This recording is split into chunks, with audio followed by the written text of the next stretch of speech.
होने चाहिए दोस्तों। 24 जनवरी 2023 को गौतम अडानी की नेटवर्थ थी $120 बिलियन।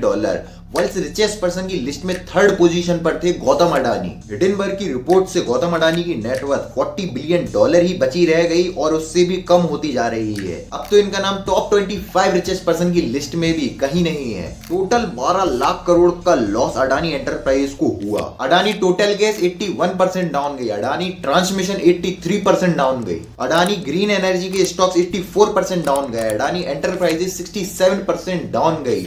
पूरी टोटल कंपनीज इनकी 80% डाउन चली गई थी। बट सवाल ये है कि ये सिर्फ क्या एक रिपोर्ट की वजह से हुआ था? नहीं, इसका जवाब हमारे देशभक्त सॉरी सच्चे अंधभक्त लोग दे रहे हैं कि ये इंडिया के ऊपर एक अटैक था। अटैक ऑन इंडिया हुआ। नरेंद्र मोदी मोदी शर्म करो, शर्म करो, शर्म करो।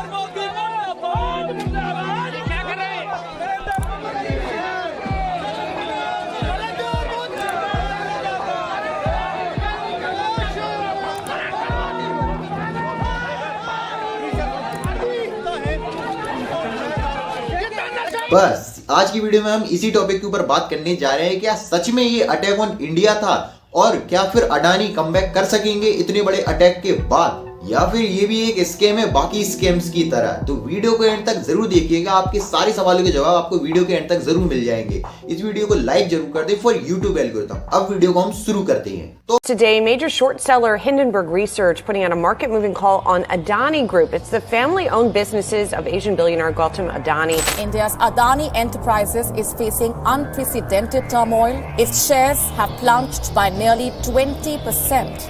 Well, overall markets are under a lot of pressure and Adani Group stocks, they are falling in trade today. Hindenburg said Adani pulled off the largest con in corporate history. It says Adani companies did a brazen stock manipulation. तो हम सबसे पहले attack on India वाले topic को देखते हैं।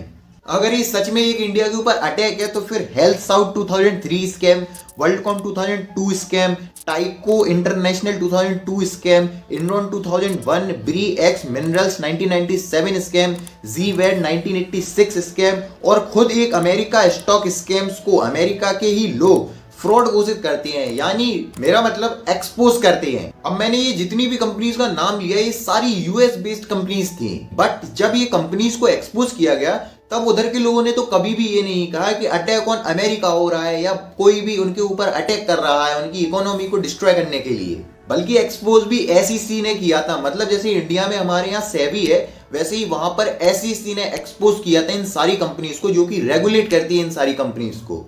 और इधर इंडिया में देख लो आप, $150 बिलियन के लॉस में कोई कंपनी चली गई, तब भी सेबी ने कोई एक्शन लेना जरूरी नहीं समझा। कोई इन्वेस्टिगेशन किसी गवर्नमेंट ने नहीं कहा कि इन्वेस्टिगेशन कर लो, बल्कि ओपोजिशन पार्टी वाले तो कह रहे हैं कि इन्वेस्टिगेशन होनी चाहिए, लेकिन जो हमारी गवर्नमेंट है वो कोई एक्शन ले ही नहीं रही है। बल्कि उनका कहना तो ये है कि चंगासी, लेकिन सब चंगासी है या नहीं ये हम समझते हैं कुछ पॉइंट्स से। तो पहला पॉइंट ये है, जब हिंडनबर्ग की रिपोर्ट निकली तब अडानी एंटरप्राइज ने FPO को विथड्रॉ कर लिया और ये कहा कि हमारी कंपनी सारे लीगल काम कर रही है, कोई भी इलीगल काम नहीं है। बट जब ये FPO विथड्रॉ हुआ था तब सेबी भी अब इन्वेस्टिगेशन करना चालू कर दिया है कि लास्ट मिनट में इतना सारा पैसा कहां से आ गया कि इन लोगों ने FPO को ही विथड्रॉ कर लिया। और अब तो सेबी को भी इनके ऊपर शक होने लगा है, क्या ये भी तो एक स्कैम नहीं है? Well, US billionaire investor bill Ackman कहते हैं कि इस FPO में भी रिगिंग हुई थी। सेकंड पॉइंट है अडानी बाइंग एवरीथिंग। पिछले 3 सालों में अडानी को जो कंपनी खरीदने का मन था वो खरीद रहे थे। कभी अडानी ACC अंबुजा सीमेंट को खरीद रहा है, कभी अडानी ने AAI के एयरपोर्ट को ही खरीद लिया, कभी कोई इन चीजों पर सवाल ना उठाए तो उन लोगों ने NDTV को ही खरीद लिया। बट जैसे ही हिंडनबर्ग की रिपोर्ट आई उसके बाद DB पावर प्लांट को अडानी खरीद ही नहीं पाए। थर्ड, सबसे मेन और इंपॉर्टेंट क्वेश्चन ये है कि अडानी और मोदी का कनेक्शन क्या है, ये रिश्ता क्या कहलाता है। फोर्थ, SBI के 27,000 करोड़, बैंक ऑफ बड़ौदा के 5500 करोड़, पंजाब नेशनल बैंक के 7,000 करोड़ डेप्ट पे लिए हुई है अडानी कंपनी।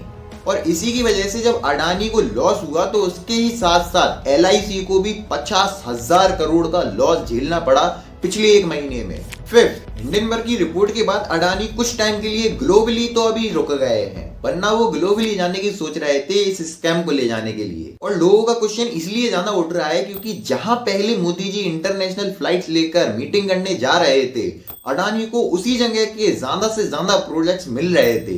तो इसके पीछे का क्या रीजन हो सकता है कि मतलब जहां मोदी जी जा रहे हैं वहीं पर अडानी को प्रोजेक्ट्स मिल रहे हैं। और इसीलिए ओपोजिशन पार्टी ने एक क्वेश्चन भी किया था, ऑस्ट्रेलिया में कार्मिकल कोल माइन, इजराइल में हाइफा पोर्ट डील और श्रीलंका में कंटेनर टर्मिनल कोलंबो पोर्ट सब दे दिए अडानी को। 6th पॉइंट में विकिपीडिया और साइन पोस्ट ने भी ये एलिगेशन लगाया है 40 फेक अकाउंट या अनडिक्लेयर्ड पेड एडिटर्स ने अडानी और उनकी फैमिली और कंपनीज के बारे में नए आर्टिकल्स बनाए और जो पुरानी आर्टिकल्स हैं उन्हें मैनिपुलेट करने की कोशिश की है। ये अकाउंट सभी के लिए तो ब्लॉक कर दिए गए हैं, बट जब विकिपीडिया और साइन पोस्ट ने इनके आईपी एड्रेस को सर्च किया तो ये सारी लोकेशन अडानी कंपनी की तरफ दिखा रही थी। अब इधर पर प्रॉब्लम ये हो जाती है, अगर अडानी हिंडनबर्ग की रिपोर्ट से बच भी जाते हैं तो साइबर स्नूपिंग के मामले में फंस जाएंगे। अब आते हैं वीडियो के लास्ट और इंपॉर्टेंट पार्ट पर। अगर ये अडानी के ऊपर अटैक ना होकर इंडिया के ऊपर अटैक होता तो इंडियन स्टॉक मार्केट को भी तो इसका लॉस झेलना पड़ता, बट ऐसा तो कुछ भी नहीं हुआ है क्योंकि एक अडानी से अगर इंडियन स्टॉक मार्केट को फर्क पड़ जाता है तो इंडियन स्टॉक मार्केट और पाकिस्तानी स्टॉक मार्केट में फर्क ही क्या रह जाएगा। दूसरी बात यह है कि सेबी को इसके ऊपर जल्द से जल्द कोई ना कोई एक्शन लेना ही चाहिए, क्योंकि अगर ये एक्शन नहीं लेंगे और इससे पहले अगर हिंडनबर्ग ने ये साबित कर दिया कि ये एक स्कैम है तो फिर ये इंडिया के लिए बहुत बड़ी शर्मनाक चीज होगी कि इंडिया में कोई घपला चल रहा है, कोई स्कैम चल रहा है और सेबी सिर्फ बैठ के देख रही है, गवर्नमेंट कुछ एक्शन ले ही नहीं रही है, बाहर की कंट्रीज को एक्सपोज करना पड़ रहा है। तीसरी बात और इंपॉर्टेंट बात मैं कहना चाहूंगा कि अगर आप सोचते हैं कि इंडिया को ग्लोबली जाना चाहिए, इकोनॉमिक ग्रोथ में भी और भी सारी चीजों में अगर इंडिया ग्लोबली जा रही है तो फिर इंडिया को उसके प्रोज एंड कॉन्सिक्वेंसेस भी झेलने पड़ेंगे। उस ऐसे स्कैम्स, ऐसी एलिगेशन कुछ ना कुछ टाइम में लगते ही रहेंगे इंडिया के ऊपर। और ये मतलब अगर चाइना को देखा जाए, अमेरिका को देखा जाए, जब वो ग्रोथ कर रही थी तो उनके ऊपर भी ऐसा हुआ है, बट ये कोई अटैक नहीं है इंडिया के ऊपर, ये सिर्फ एक इन्वेस्टिगेशन बिठा ली जा रही है अडानी के ऊपर, जो कि बहुत जरूरी भी है। ये कुछ क्वेश्चंस पूछना जरूरी है कि ऐसी कोई रिवोल्यूशनरी कंपनी तो है नहीं अडानी जैसे फेसबुक, टेस्ला, अमेजॉन, माइक्रोसॉफ्ट, इन जैसी कंपनीज तो है नहीं कि एकदम से रिवोल्यूशनाइज कर दिया हो और बहुत जल्दी ग्रोथ पकड़ ली हो कोई कंपनी ने।